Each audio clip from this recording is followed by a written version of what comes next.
Chapter 13 The Ballad of Never After. Evangeline couldn't breathe. The icy water hit hard as earth. She thrashed on instinct, but Jack held her tightly. His arms were unyielding, dragging her up through the crushing waves. Salt water snaked up her nose, and the cold filled her veins. She was coughing and sputtering, barely able to suck down air as Jack swam to shore with her in tow. He held her close and carried her from the ocean as if his life depended on it instead of hers. "I will not let you die." A single bead of water dripped from Jack's lashes onto her lips. It was raindrop soft, but the look in his eyes held the force of a storm. It should have been too dark to see his expression, but the crescent moon burned brighter with every second, lighting the edges of Jack's cheekbones as he looked at her with too much intensity.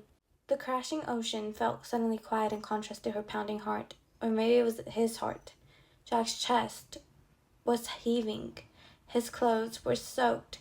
His hair was messy across his face. Yet, in that moment, Evangeline knew he could carry her through more than just freezing waters. He would pull her through fire if he had to, haul her from the clutches of war, from falling cities and breaking worlds.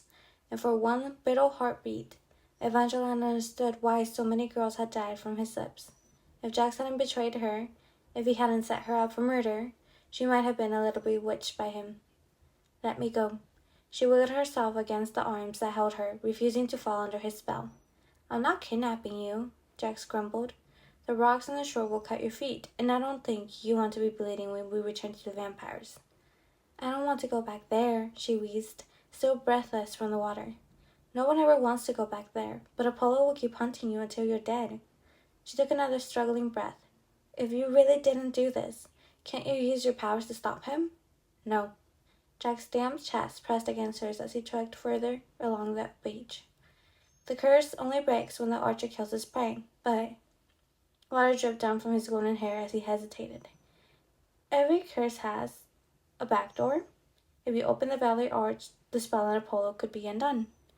Evangeline's eyes narrowed. Jack's words were similar to what Chaos had told her, and yet, "This seems rather convenient." "Then you clearly misunderstood the situation." Jack's voice turned heated. "The Valley Arch has remained locked for thousands of years because it is nearly impossible to unlock. If there was another way to break this curse on Apollo and ensure you didn't die, I would do it, because even if you agree to open the arch, it's far more likely that Apollo will kill you first. The arch's curse won't let him rest until you're dead." Evangeline wanted to keep arguing. She hated to concede anything to Jax, but it was also getting harder to believe that Jax would put her in this much trouble, especially when she could still feel his heart beating just as furiously as hers. Although if Jax was telling the truth, if he hadn't cursed Apollo this time, then someone else had. The thought was sobering. Evangeline remembered the last person who tried to kill her before Apollo, Tibris. As far as he knew, he was locked away in the tower, and he had no idea his brother was alive. So, she doubted he had done this, but perhaps someone else from the Proctorate had. Evangeline didn't know too much about the Proctorate. They were a secret society that must consider it a myth. She was only aware they existed because their primary goal was to ensure the Valley Arch never opened, which was why Tibris had tried to kill her.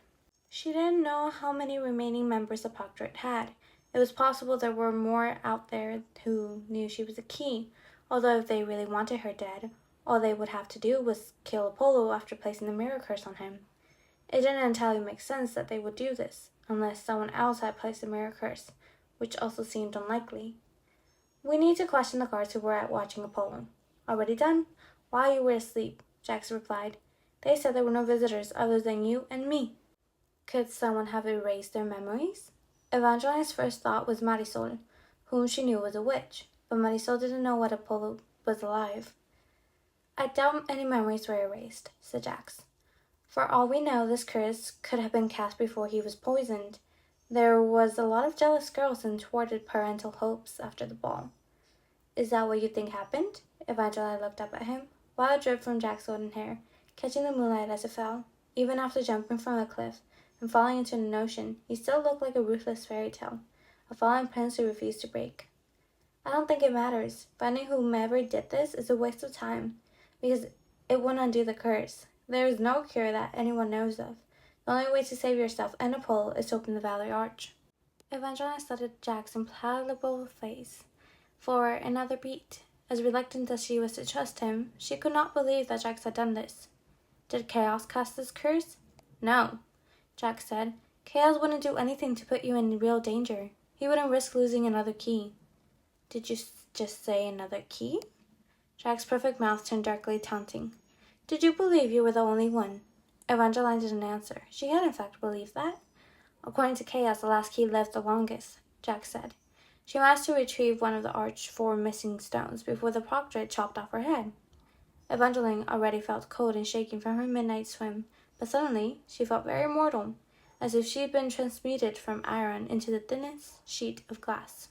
The Ballad of Never After, Chapter 14.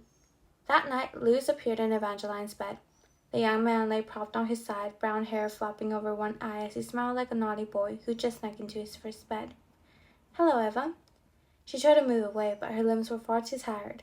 He flashed his fangs, white and sharp, and then they pierced her throat, tearing her flesh as he drank her blood. He drank and drank and drank, moaning in pleasure as she cried in pain, until she blinked herself into another dream. She was back in the forest, leaves crunching beneath her naked toes, and fog cloaking her bare shoulders. Her neck no longer bled, but her blood pumped faster at the sight of Apollo atop a white mare. I wish I didn't have to do this. His deep voice broke as he drew his arrow and shot it through her chest. She felt the bullet pierce her heart, rip it into two, as her body went limp in arms that had not been there before. Jack's arms. They were cool as he held her on his lap. I've got you, he said. The way he spoke was so gentle, so very unlike Jack's. She was reminded it was just a dream again. What surprised her was how pleasant it suddenly was, how safe it felt to be so close to him. She'd come to the magnificent north in search for love, but maybe she didn't want to be alone, didn't want to be unfettered. She didn't want to be a person who would disappear without anyone knowing she was gone. She wanted to be important to someone. If her heart stopped, she wanted someone else to feel it, the way she could feel Jack's heart now, as she let herself rest her head in his chest. He gave her a smile both beautiful and depraved. I'm disappointed you could forget what I am so easily. Then he dropped her from his arms. She woke with a start. Her eyes flashed open. Jax looked down at her from the dark nightstand, where he perched himself, his long legs straight negligently over the edge of the furniture as if his hands played with an apple and a knife. You talk in your sleep, he drawled. You said my name. A lot. Evangeline felt a rush of heat crawl up her neck. Obviously, I was having nightmares. It didn't look that way to me, little fox. And I was here all night. Her heart pitter-pattered at the thought that he watched her sleep. Was that why she dreamed about him? Don't fret. I won't tell your husband that you're obsessed with me. Jax tossed his white apple and caught the fruit with the tip of his dagger. A dagger she recognized with another flash of mortification. It was a blade with the blue and purple jewels, the one she'd stolen from him and then lost. Hope you don't mind that I took this back. Jax twisted the knife until the jewels caught the candlelight. And don't worry, I won't tell Apollo that I caught you carrying around my knife either. He and I are friends, after all, and I hate for him to get jealous. Evangeline snorted. How can you say you're still friends after everything you've done? What have I done that's so bad? Jax challenged. Oh, I don't know. Cursing him? Multiple times.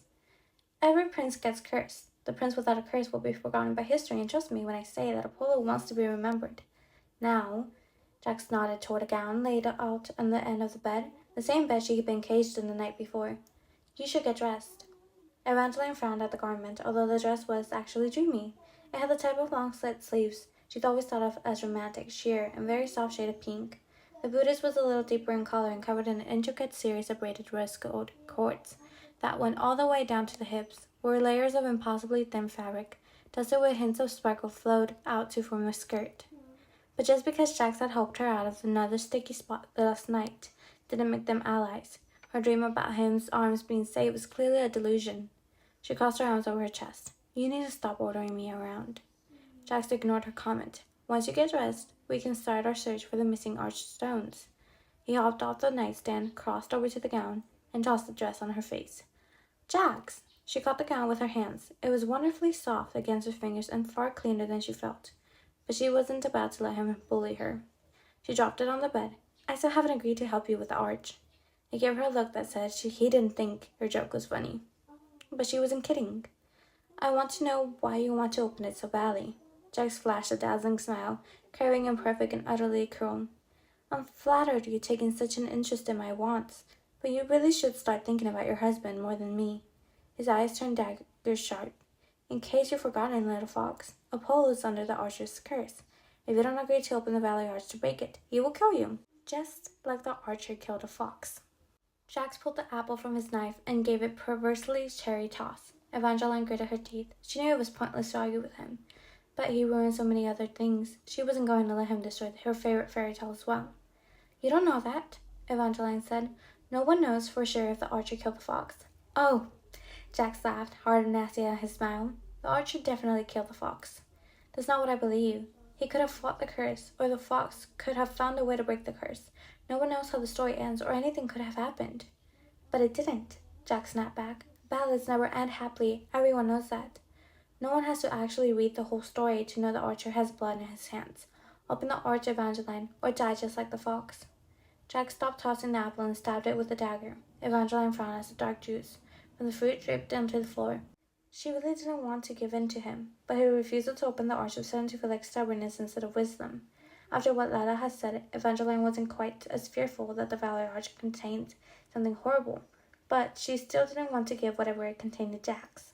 She didn't want to partner with him or have anything to do with him, but she did want to break the archer's curse. She needed to break it, or she would spend the rest of her life running from Apollo, and he would spend the rest of his life hunting her. She supposed in a way it was sort of ever after.